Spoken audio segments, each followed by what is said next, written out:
Middle class की salary भी बढ़ रही है और प्रमोशन भी मिल रहे हैं, बट मंथ एंड में अकाउंट जीरो और आप सोचते हैं what the heck is going on with me. इसमें मिडिल क्लास की कोई गलती नहीं है, इस सिस्टम को डिलिबरेटली ऐसे ही डिजाइन किया गया। अगर आपको भी ये फीलिंग आती है तो ये वीडियो आपके लिए है। इंडिया का मिडिल क्लास ना तो अमीर है और ना ही गरीब है, बस वह प्रिटेंड करता है कि वो अमीर है। मीट राहुल। राहुल दिल्ली की एक आईटी कंपनी में काम करता है और उसका मंथली पैकेज 60,000 पर मंथ है। और जब हम राहुल की सैलरी का ब्रेकडाउन करते हैं तो 15,000 उसके अपार्टमेंट के रेंट में चला जाता है और 8,000 उसकी ईएमआई में चला जाता है। एक साल पहले उसने जो आईफोन लिया था उसके लिए 10,000 ग्रोसरीज एंड बिल और 5,000 वो अपने पेरेंट्स को देता है। राहुल का टोटल एक्सपेंडिचर है 44,000। अब उसके पास सिर्फ 16,000 रुपए बचे हैं, जिनमें से 10,000 वो अपने इमरजेंसी फंड के लिए रखता है और 6,000 अपने पर्सनल यूज के लिए, जैसे अपने फ्रेंड्स के साथ कभी डिनर पे चला गया, मैरिड है तो वाइफ को दे दिए, सिंगल है तो डेट पे चला गया, ऐसे वो अपने पर्सनल यूज के लिए 6,000 रुपए रखता है। इससे ये पता चल रहा है कि राहुल ने तो गरीब बन रहा है और ना ही अमीर बन रहा है। राहुल बस अपनी लाइफ को सर्वाइव कर रहा है। ये सिर्फ राहुल की कहानी नहीं है, ये इंडिया के 30 करोड़ प्लस मिडिल क्लास की सच्चाई है। राहुल आज जिस पोजीशन पर खड़ा है उसके मेजर 3 रीजन हैं।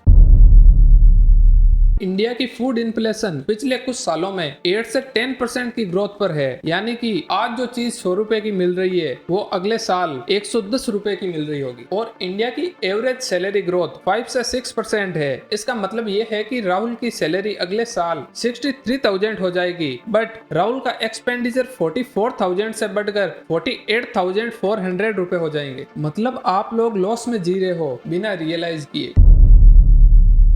बड़ी बड़ी कंपनीज ये जानती है कि आप 80,000 की चीज एक बार में परचेज नहीं कर सकते, तो वो अपने प्रोडक्ट्स को ईएमआई पर सेल करती है और ऐसी मार्केटिंग करती है कि आपको ये लगने लग जाता है कि ये प्रोडक्ट काफी अफोर्डेबल है। और जब भी आपके दिमाग में ये बात आती है तो आप इन बड़ी बड़ी कंपनीज के ईएमआई ट्रैप में फंस जाते हैं और आप सोचते हो कि ये तो काफी अफोर्डेबल है। पर मेरे भाई, जो तूने पिछले साल आईफोन लिया था और अपने अपार्टमेंट के एस्थेटिक्स के लिए जो तूने बड़ा सा काउच लिया था, उसकी भी तो ईएमआई चल रही है। और इसी कारण से आपकी मंथली इनकम का 30 से 40% पार्ट ईएमआई में चला जाता है। And then you become the prey and all you can do is pray to God.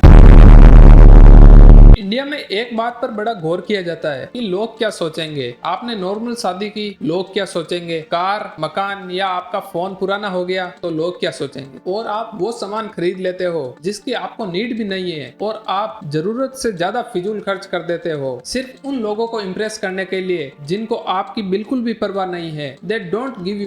तो आप लोगों को करना क्या चाहिए? टू बी वेरी ऑनेस्ट, मैं आपको कोई 1 करोड़ बनाने का फॉर्मूला नहीं देने वाला हूँ। मैं आपको सिर्फ 3 टिप्स दूंगा, उनको अगर आप फॉलो करोगे तो आपकी लाइफ पर जरूर पॉजिटिव इम्पैक्ट आएगा। आप अपने एक्चुअल एक्सपेंस को ट्रैक करो, या तो कोई डायरी ले लो उसमें लिख दो, या कोई ऐप डाउनलोड कर लो जिससे आपको ये पता चले कि आपके पैसे जा कहाँ पर रहे हैं। ईएमआई लेने से पहले 5 से 10 बार जरूर सोचे कि आप जो चीज आज ले रहे हो अगले 2-3 सालों में वो आपकी लाइफ के अंदर इतना इंपॉर्टेंस रखेगी या नहीं। अपनी इनकम के सोर्सेज को बढ़ाओ, नई स्किल सीखो और फ्री टाइम में और वीकेंड में फ्रीलांसिंग करो और इनसे जो इनकम जनरेट होगी उनको कहीं अच्छी जगह पर इन्वेस्ट कर दो। मिडिल क्लास की प्रॉब्लम पैसे नहीं है, मिडिल क्लास की प्रॉब्लम है कि हमें कभी स्कूल और कॉलेज में ये सिखाया ही नहीं गया कि हमें अपने फंड को मैनेज कैसे करना है। आज भी आधी से ज्यादा मिडिल क्लास को ये पता ही नहीं है कि अपनी सेविंग्स को कहाँ इन्वेस्ट करें ताकि उन्हें हायर रिटर्न मिल सके। इस पर मेरा टेकअवे ये है कि मिडिल क्लास का जो स्ट्रगल है वो रियल है, but it is not permanent. और इस चैनल पे मैं यही करता हूँ, कॉम्प्लेक्स टॉपिक्स को सिंपल लैंग्वेज में